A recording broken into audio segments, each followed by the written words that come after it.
Jangan tiru aksi ni. Illegal tau ni.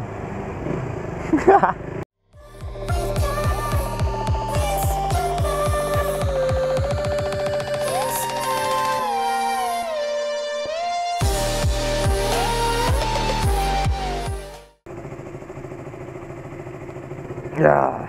Wih. Isi minyak ni.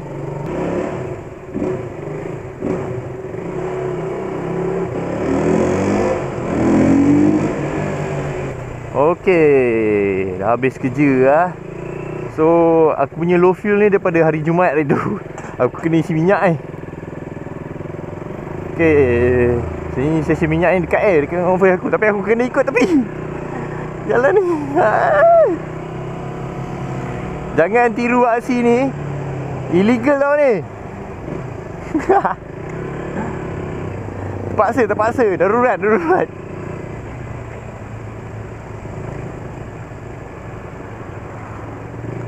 Okay, hi guys, apa khabar semua? Hari ni aku terpaksa ikut berjalan kaki punya tempat untuk pergi isi minyak.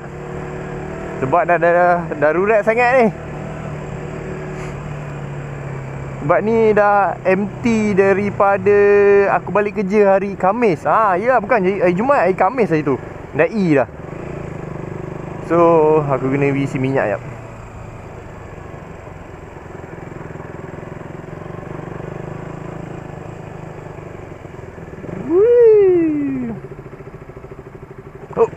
Hup.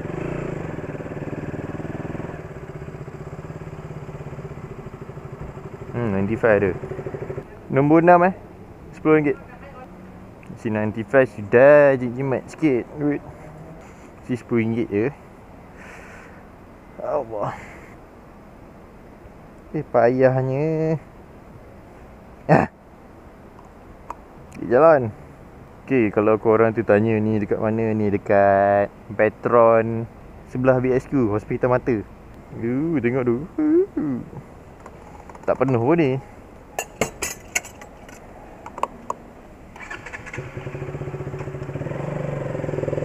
Sini aku tengok bulatan paling kecil dalam hidup aku. Aduh. Alright, jalan. Okay guys. So anyway, tadi aku dah isi minyak. Ni apa hal duduk depan ni? Okay guys, so tadi aku dah isi minyak. Apa benda aku nak cakap hari ni? So lately ada banyak macam berita pasal motor. Aku pun tak tahu macam mana nak cakap motor yang racing bawa kat highway Karak, and ada roadblock besar-besaran. Lepas tu pasal berita yang dekat certain paper tu kan. Baru-baru ni juga aku nampak ada dalam paper pasal pengharaman pakai helmet full face. Polis tak haram, cuma wartawan tu lah cakap pasal nak haramkan helmet full face sebab lagi senang nak identify siapa yang tengah bawa motor tu. Aku rasa wartawan ni dia tak tahu apa function helmet full face ni kot. Open face memang best pakai, berangi benda senang nak identify. Tapi kalau kau pakai macam mana visor gelap, orang tak dapat nak identify gak kalau kau tak buka visor kan. Tak tahu macam mana nak cakap. Lama tak feel balik pada cerita kita tadi, pengharaman helmet full face. Macam aku pakai sekarang ni full face memang betul tak nampak muka je, nampak mata. Tapi kau tak tahu ke sebenarnya ni untuk apa? Protection kot. So cerita dia sekarang, dia sarankan pihak berkuasa haramkan helmet full face ni Aku bila baca benda tu aku agak tergelak So macam apa function kau nak haramkan? Benda ni protection tu. The only protection yang paling berguna yang ada bila kita naik motor is helmet. Dia protect kepala, tahu tak?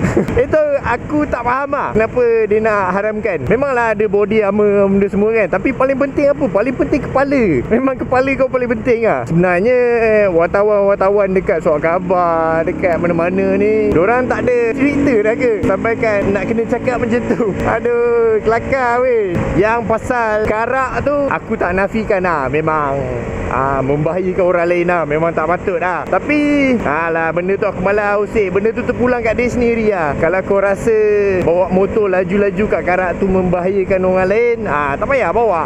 Senang cerita. Aku tak tahu tu terpulang tu subjektif.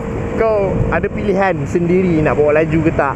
Aku pun bawa laju kat Karak juga. Kalau yang dah lama bawa laju kat Karak tu kira otai kan.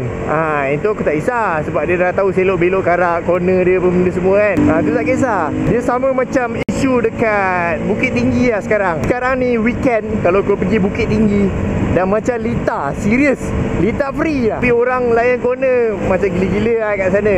Layan corner tu aku tak kisah. Tapi yang baru-baru datang lah, baru-baru datang BTIC, Bukit Tinggi International Circuit, diorang baru datang, tak kena jalan. Lepas tu bantai corner kat situ, and kau makan jalan. Dah makan jalan, kau pergi makan orang lain pula kan. Kau pergi sodok orang lain. Sebelum buat apa-apa, kena research dulu lah. Layan dulu corner kat situ slowly, tahu corner dia macam mana. And then kau nak layan, kau layan. Janji kau tak masuk lane orang. Itu je paling penting. Ini aku just nak cakap apa benda yang ada isu-isu sekarang lah pasal motor. Yang paling hot sekali yang pasal bawa laju dekat Karak tu lah. Itu paling hot lah sekarang. Lepas je keluar berita orang racing dekat highway Karak kan, terus polis buat roadblock besar-besaran. Bukan dekat tol Gombak dah tau, kat depan tol Gombak, after tol. So tak boleh nak lari mana-mana lah. Lagi sekali aku cakap, benda tu terpulang kat diri sendiri. Kalau nak tunjukkan contoh yang baik, kita tunjukkan contoh baik. Kalau nak yang sebaliknya, kita sebaliknya lah. Apa-apa pun rider kan, sama je. Kalau hujan berhenti juga bawah jambatan. Tak ada punya motor macam ni ataupun motor kapcai ada bumbung tiba-tiba kat atas. Ada tu ada. Tapi kau nak ke pakai motor tu? Itu soalan aku. Kau nak ke pakai motor tu? Motor tu kalau kau break emergency, dia boleh terbalik, dia berpusing, dia elok balik. Tapi style kan.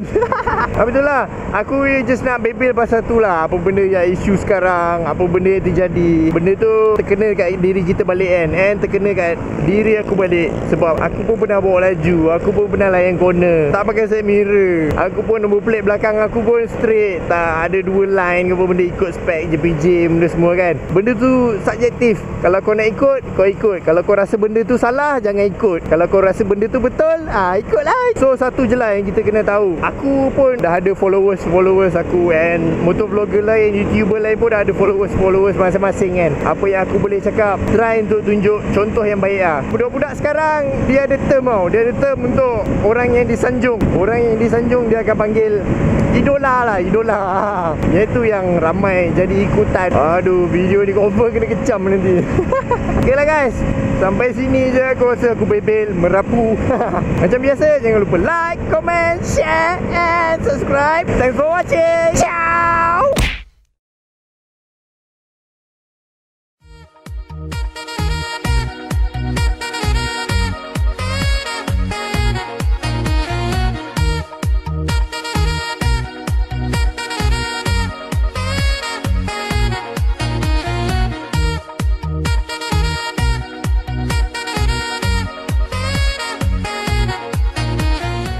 Cahaya masihkah kau ingat kita belum